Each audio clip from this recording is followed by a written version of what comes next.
Olá, eu sou a irmã Martina e esse é o quinto encontro da nossa série sobre liberdade e fé. Hoje eu queria começar com vocês contando uma história que eu ouvi há muitos anos. Era uma vez um bispo numa diocese que queria fundar um mosteiro e para isso ele chamou uns monges e deu a esses monges um terreninho que tinha lá na diocese. Na verdade era um terreninho pequeno, num morro, cheio de mato, meio pedregoso, com uma casinha meio caindo aos pedaços, mas 3 monges vieram começar a trabalhar ali. Perto desse terreno tinha um homem muito rico, tinha muitas terras e sempre tinha querido comprar esse pedacinho de terra para fazer um bar ali e o bispo nunca tinha vendido.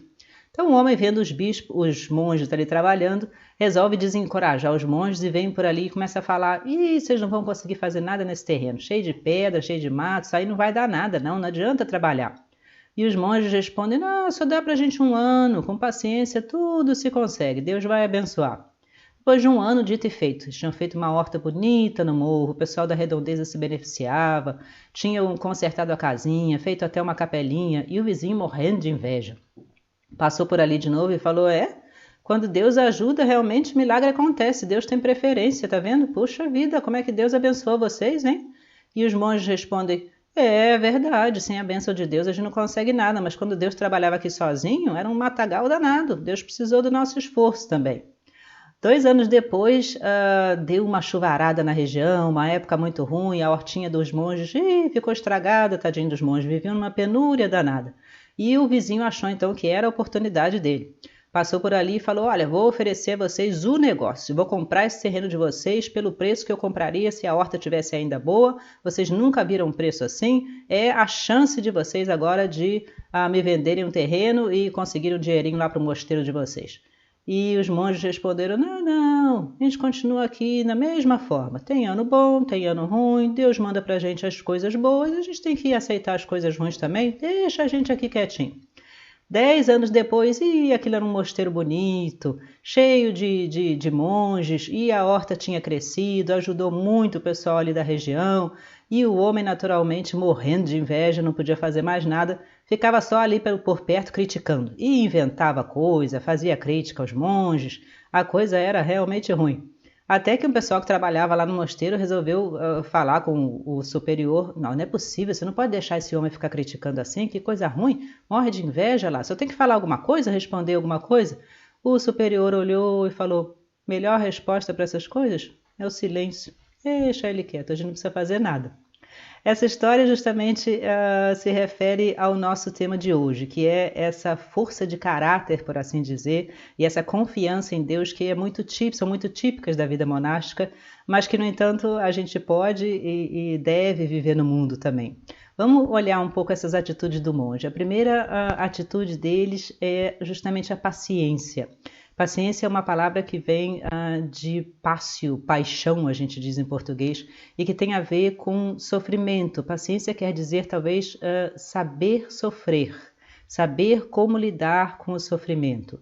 A rigor, toda obra humana boa precisa de paciência. Há sempre um elemento em tudo que a gente faz que a gente não pode controlar. São coisas que acontecem sem que a gente consiga, de alguma forma, ter controle sobre essas coisas. E para isso a gente precisa de paciência, seja uma doença, seja uma contradição, seja uma pessoa que de alguma forma atrapalha aquilo que a gente está fazendo, ou seja a gente mesmo, quantas coisas às vezes a gente gostaria que fosse diferente em nós mesmos e não são. A paciência, portanto, esse saber sofrer e lidar com esses problemas é parte, a rigor, de qualquer coisa que a gente faz nessa vida. Mas paciência não quer dizer, como muitas vezes a gente pensa, passividade, muito menos preguiça ou indiferença, e muito menos masoquismo, quer dizer, amor ao sofrimento. Não, paciência é apenas a sabedoria de lidar com o sofrimento. E uma sabedoria que vem a rigor da confiança de que esse sofrimento é só o caminho, é só uma passagem.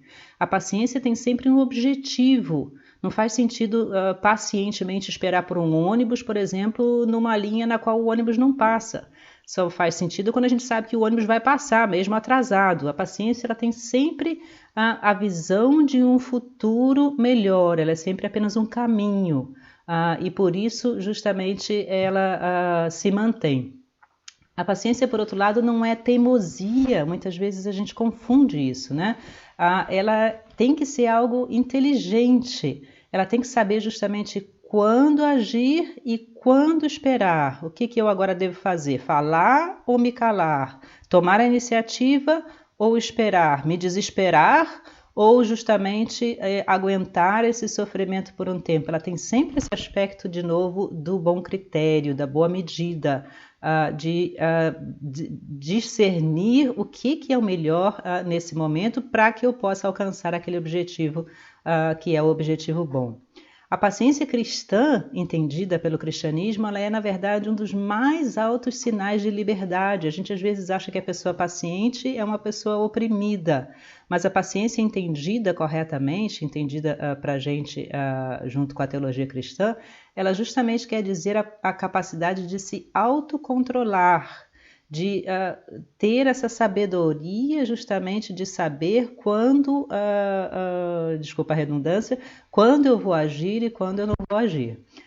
Portanto, ela implica sempre uma fé muito forte, uma fé muito sólida.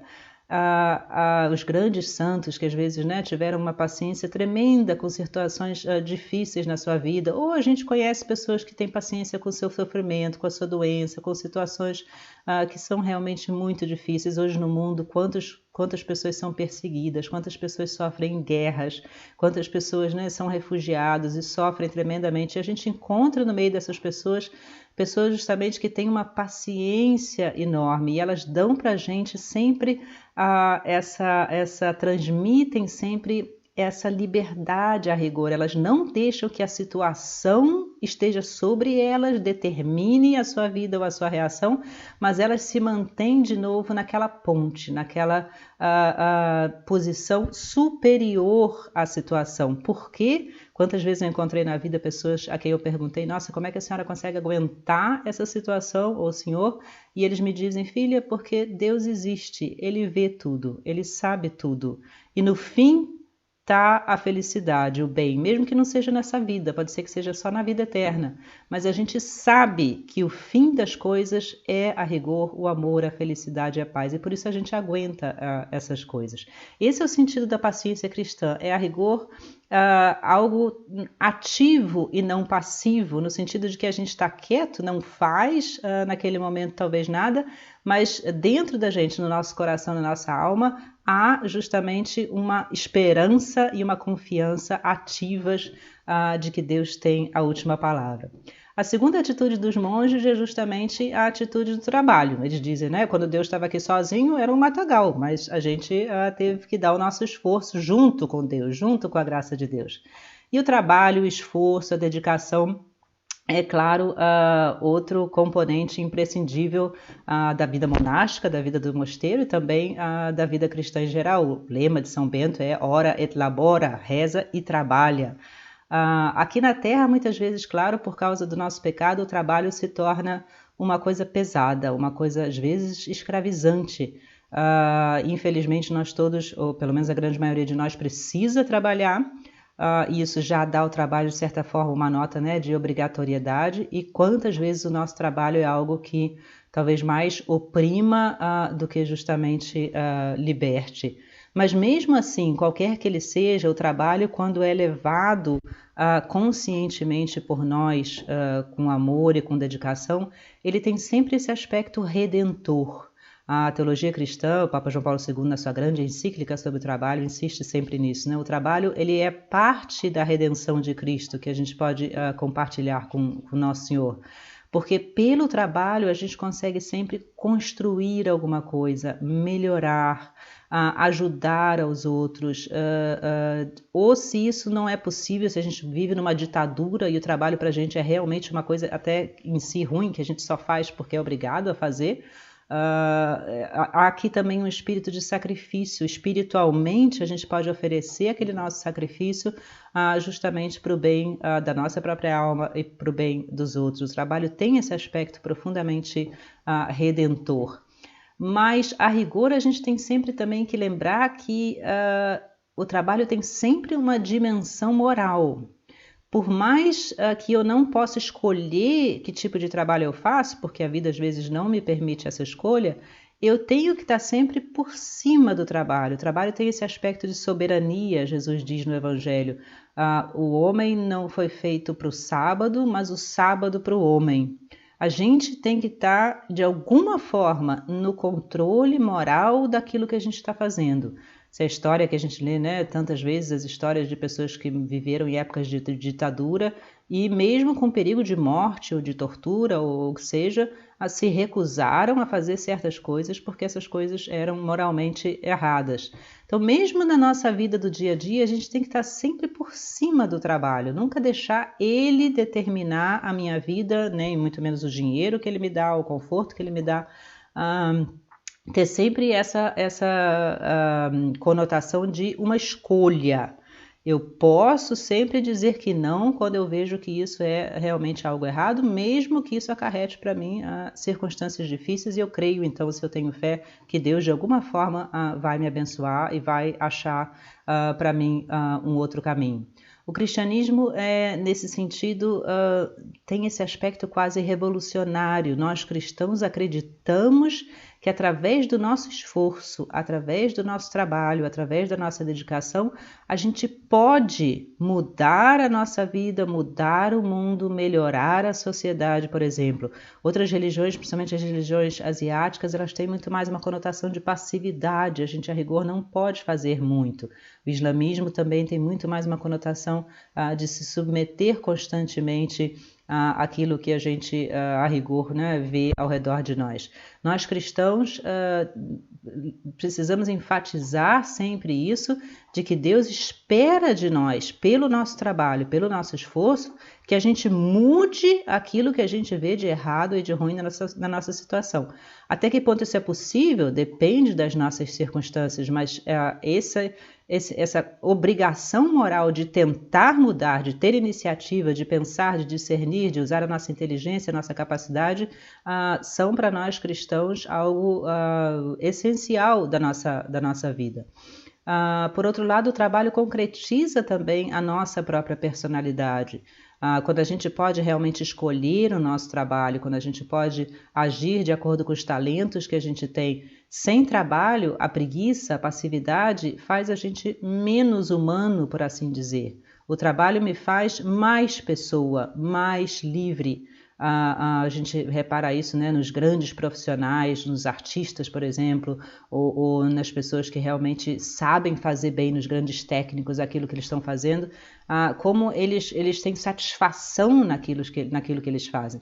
E isso a gente pode procurar até nos trabalhos mais simples, até no trabalho de casa, por exemplo, fazer uma comida, fazer bem feita, limpar o chão, limpar bem, fazer até o final, realmente usar aquilo como uma chance de aperfeiçoamento ou como uma chance até de sacrifício pelos outros, uma chance de amor aos outros.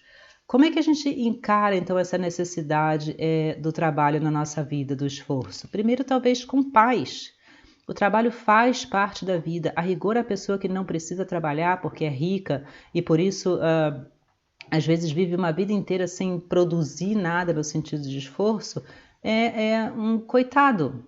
O trabalho, a gente no mosteiro repara tanto isso, ele enobrece a gente, ele faz a gente se sentir bem com a gente mesmo, justamente porque ele tem tanto da nossa personalidade. Mas muitas vezes quando o trabalho é cansativo demais, às vezes pesado demais, mesmo assim a gente deve levar isso com paz, porque isso faz parte da nossa vida aqui na Terra e Deus está olhando tudo, Ele sabe tudo, Ele sabe tirar proveito disso também.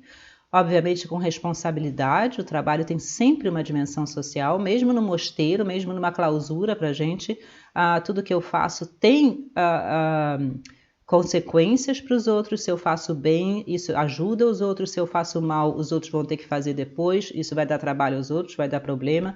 E para não pensar no trabalho político, por exemplo, no trabalho das pessoas, né, num hospital, na escola, a consequência social do trabalho é imensa e por isso a responsabilidade do trabalho, do maior ao menor, é também imensa. O trabalho também deve ser feito com racionalidade. ter sobre o trabalho sempre uma visão racional e não sentimental, emocional. Não é fazer quando eu quero, não é fazer quando eu tenho vontade, não é fazer hoje bem, amanhã mal feito porque eu não estou com vontade, mas sim procurar justamente olhar como fazer melhor, o que fazer melhor, ter essa perseverança no trabalho, olhar aquilo que a gente faz sempre do ponto de vista racional, do ponto de vista humano e, obviamente, do ponto de vista da fé. O que Deus quer me dizer, me ensinar, me ajudar, ou quer que eu faça pelos outros, ou quer significar para a minha vida com esse tipo de trabalho que eu estou fazendo. Será que eu devo mudar isso? Será que eu não consigo mudar? Devo aceitar? Mas sempre essa posição soberana por cima do trabalho. O trabalho foi feito para o homem e não o homem para o trabalho. Isso é importante a gente lembrar constantemente. A terceira atitude dos monges é isso que nós chamamos de estabilidade. Para nós monges, isso é inclusive um dos votos que a gente faz, o voto de estabilidade. O que quer dizer essa estabilidade? Ela é uma síntese justamente entre trabalho e paciência. Ela quer dizer simplesmente pôr o foco não no fazer constantemente mil coisas, ter sucesso, não ter sucesso, mas sim no ser, estar. Eu estou aqui, eu permaneço aqui. Eu sou, na minha alma, essa pessoa e não preciso me levar pelas circunstâncias nem pelo que ocorre ou deixa de ocorrer para, enfim, permanecer firme. A vontade de Deus é o meu parâmetro e não a minha própria vontade ou os meus próprios planos ou o sucesso ou a carreira. Essas coisas também existem, também fazem parte, mas elas não são o parâmetro maior. Essa estabilidade equivale à perseverança, não fugir da dificuldade, não desistir, não cair nem nos extremos, nem na mediocridade, permanecer ali. Mas não no sentido de teimosia, eu estou aqui, daqui eu não saio. Ou no sentido de conformismo, não tem outro jeito, aqui eu tenho que ficar. E sim no sentido de liberdade, de entender a situação, discernir a situação, tentar mudar aquilo que eu posso mudar, mas permanecer firme, não deixar de alguma forma que o tempo, por exemplo, no caso da história dos monges, mude enfim, o seu compromisso ali com aquela terra, com aquele mosteiro, com aquele bispo. A fidelidade, a estabilidade, perdão, equivale justamente à fidelidade, permanecer ali nas horas ruins e nas horas boas.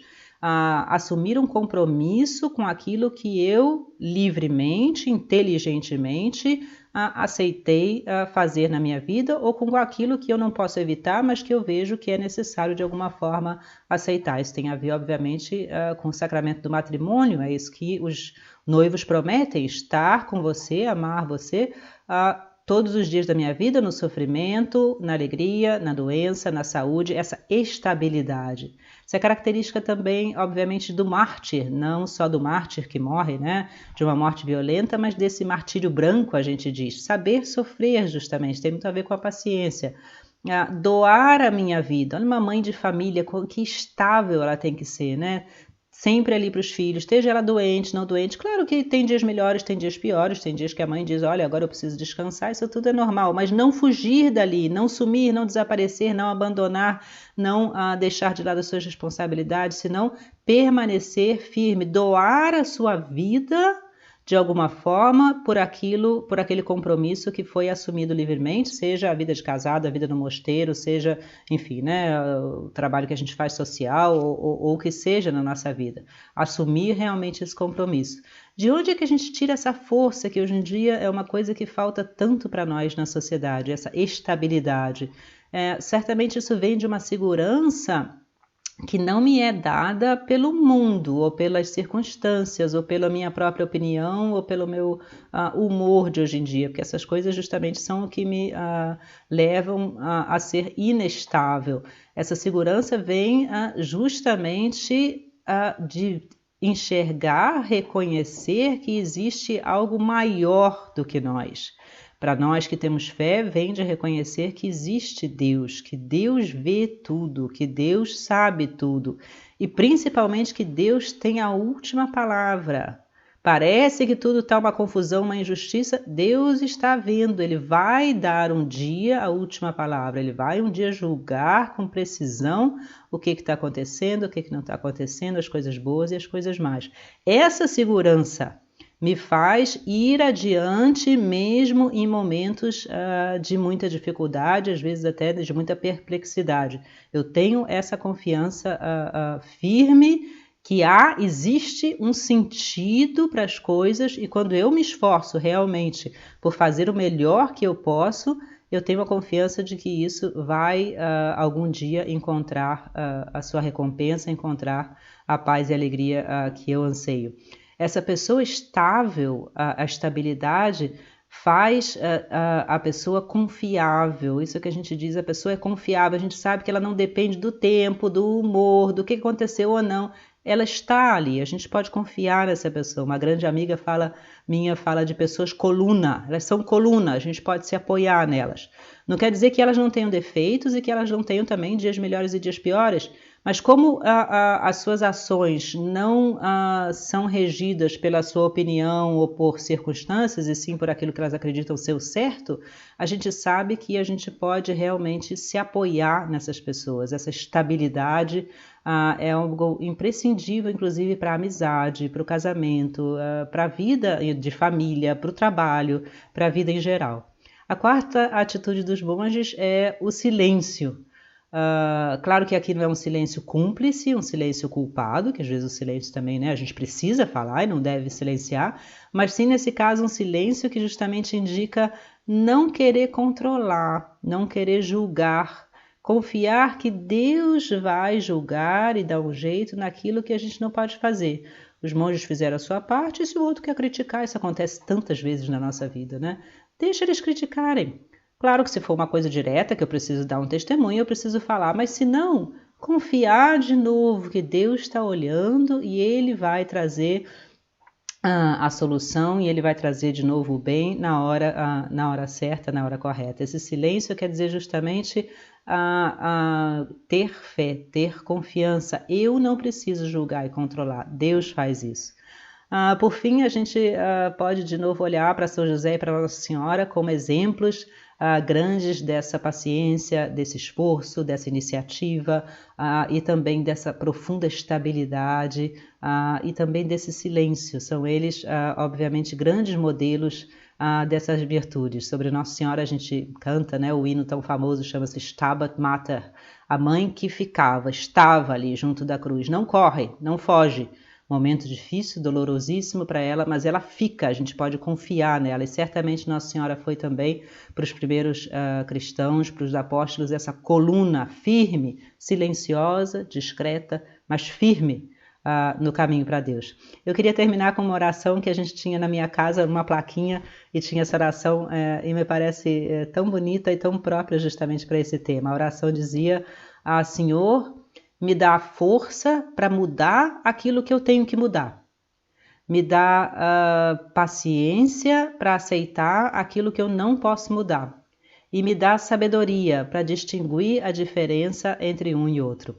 Vamos pedir a Deus, então, que nos ajude na nossa vida do dia a dia a ir sempre adiante com paciência, com esforço, com essa estabilidade e com muitas vezes o silêncio, que nada mais é do que uma confiança alegre e filial que Deus nos ama, que Deus está conosco.